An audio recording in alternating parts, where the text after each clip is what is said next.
রিঙ্কু সিং কি অন্যায় করেছে, কি দোষ করেছে যে তাকে টি-20 বিশ্বকাপ দলে সুযোগ দেওয়া হলো না, রিজার্ভে রাখা হলো? এই রিঙ্কু সিং এর এভারেজ 89, স্ট্রাইক রেট 176 এবং শেষ ম্যাচে রিঙ্কু সিং 39 বলে 69 রান করে টিম ইন্ডিয়াকে জিতিয়েছিল। সেই রিঙ্কু সিংকে টিম ইন্ডিয়া থেকে বাদ দেওয়া হলো। যদি ধরা হয় যে আইপিএল এর পারফরমেন্সের ভিত্তিতে প্লেয়ারদের সুযোগ দেওয়া হয়েছে, তাহলে আমার প্রশ্ন, এই রোহিত শর্মা কি করেছে, যশস্বী জয়সওয়াল কি করেছে, সূর্যকুমার যাদব কি করেছে, ছাপ্রি পান্ডিয়া যে কিনা ভারতীয় টিমের ভাইস ক্যাপ্টেন হয়ে গেছে, অপদার্থ একজন প্লেয়ার, এই ছাপ্রি কিং, এই ছাপ্রি পান্ডিয়া, এ তো না ব্যাটিং করতে পারে না বোলিং করতে পারে, কৌয়ার মতো কা কা করে। সেই প্লেয়ারকে সুযোগ দেওয়া হলো এবং শুধু সুযোগ দেওয়া নয়, তাকে ভাইস ক্যাপ্টেন করা হলো। রবীন্দ্র জাদেজা কি পারফরমেন্স দিয়েছে, তো এরা সুযোগ পেয়ে যাচ্ছে, সুযোগ পাচ্ছে না রিঙ্কু সিং। এবং রিঙ্কু সিং যার স্ট্রাইক রেট 176, সে সুযোগ পাচ্ছে না। এবার দেখুন, শেষে আসে ব্যাটিং করতে ঋষভ পন্থ, হার্দিক পান্ডিয়া আর রবীন্দ্র জাদেজা। এই তিনজন ব্যাটসম্যানের স্ট্রাইক রেট 126 থেকে 135।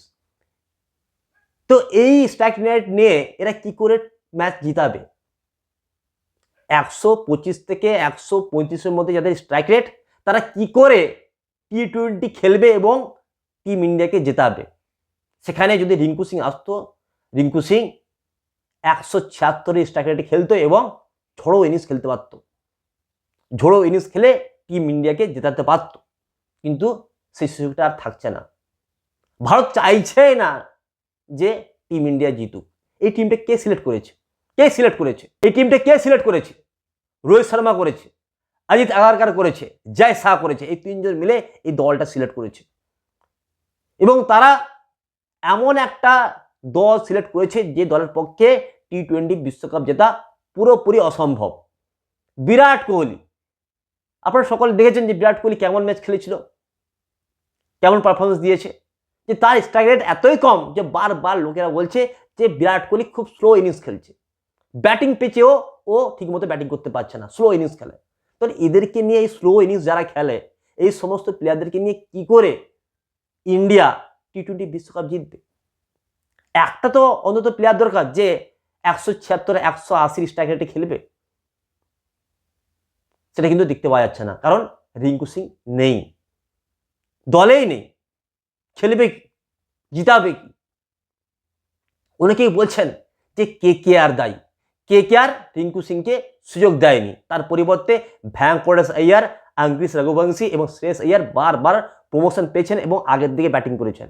কিন্তু রিঙ্কু সিংকে প্রমোশন দেওয়া হয়নি এবং রিঙ্কু সিংকে আগে ব্যাটিং করার সুযোগ দেওয়া হয়নি। ওই কারণে রিঙ্কু সিং ভালো পারফরমেন্স দিতে পারেননি। তিনি প্রতিটা ম্যাচে 8 থেকে 10টা বল খেলেছেন। তাহলে কি করে তার পারফরমেন্সটা হবে? এর জন্য অনেকেই কেকেআরের মেন্টর গৌতম গম্ভীর এবং চন্দ্রকান্ত পণ্ডিতকে দোষারোপ করছেন যে এরা হচ্ছে মূল কাণ্ডারি। এদের জন্যই রিঙ্কু সিং ভালো পারফরমেন্স দিতে পারেনি এবং সুযোগ পায়নি। তাই আজ রিঙ্কু সিং ভারতীয় টিমে নেই। তো বন্ধুরা, যে সমস্ত প্লেয়াররা ভারতীয় টিমে সুযোগ পেল, এই সমস্ত টেস্ট ব্যাটসম্যানদের নিয়ে ভারত কি আদৌ টি-20 বিশ্বকাপ জিততে পারবে? আমার তো মনে হয় এই টিম নিয়ে বিশ্বকাপ জেতা সম্ভব নয়, যেখানে প্রত্যেকের স্ট্রাইক রেট 120 থেকে 125, 130। এটা কি করে ম্যাচ জিতাবে? না রোহিত শর্মা ফর্মে আছে, না যশস্বী জয়সওয়াল ফর্মে আছে, বিরাট কোহলি টুকুর টুকুর করছে, স্কাই ফর্মে নেই, ছাপ্রি পান্ডিয়া ফর্মে নেই, রবীন্দ্র জাদেজা ফর্মে নেই। তো এই সমস্ত প্লেয়ারদেরকে নিয়ে আপনি কি করে টি-20 বিশ্বকাপ জিতবেন ভাই? বলে যাও। অন্যদিকে ইংল্যান্ডের টিমের দিকে তাকান, অস্ট্রেলিয়া টিমের দিকে তাকান, সেখানে কি, সেখানে যারা আছে তারা ঝড়ো ব্যাটিং করে। এই ট্রাভিস হেড অস্ট্রেলিয়ার, এই কিভাবে ব্যাটিং করছে আপনারা সকল দেখতে পাচ্ছেন।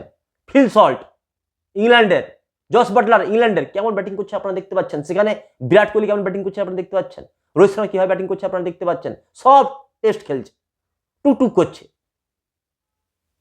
তো এই টেস্ট ব্যাটসম্যানগুলোকে নিয়ে টি-20 বিশ্বকাপ জেতা অসম্ভব। সেখানে রিঙ্কু সিং থাকলে ঝোড়ো ইনিংস খেলতে পারতো এবং ম্যাচ ফিনিশ করতে পারতো। কিন্তু বিসিসিআই রিঙ্কু সিংকেই ফিনিশ করে দিল। ভাই তোমাকে জেতাতে হবে না, আমরা টি-20 বিশ্বকাপ জিততে চাই না, তুমি বাদ। তুমি থাকলে আমাদেরকে হয়তো সেই ফাইনাল জিতিয়ে দিতে আমরা বিশ্বকাপ পেয়ে যেতাম, তোমাকে আমরা নেব না, আমরা টি-20 বিশ্বকাপ হারতে চাই, ভাই রিঙ্কু সিং তুমি আউট, আউট তুমি। এই হচ্ছে টিম ইন্ডিয়া কাণ্ড। তো এই দল যে বিশ্বকাপ জিততে পারবে না, এটা ধ্রুব সত্য, আপনারা লিখে রাখুন, এবং যখন বিশ্বকাপ শেষ হবে তখন আপনারা বলবেন ভাই তুই ঠিক বলেছিস যে এই দল নিয়ে বিশ্বকাপ জেতা সম্ভব নয়, এই টুকুর টুকুর টেস্ট প্লেয়ারদেরকে নিয়ে বিশ্বকাপ জেতা সম্ভব নয়, তুই ঠিক বলেছিস। তো বন্ধুরা, রিঙ্কু সিংকে যে চক্রান্ত করে বাদ দেওয়া হলো, আপনাদের কি মনে হয় অবশ্যই আপনারা কমেন্ট বক্সে লিখে জানাবেন।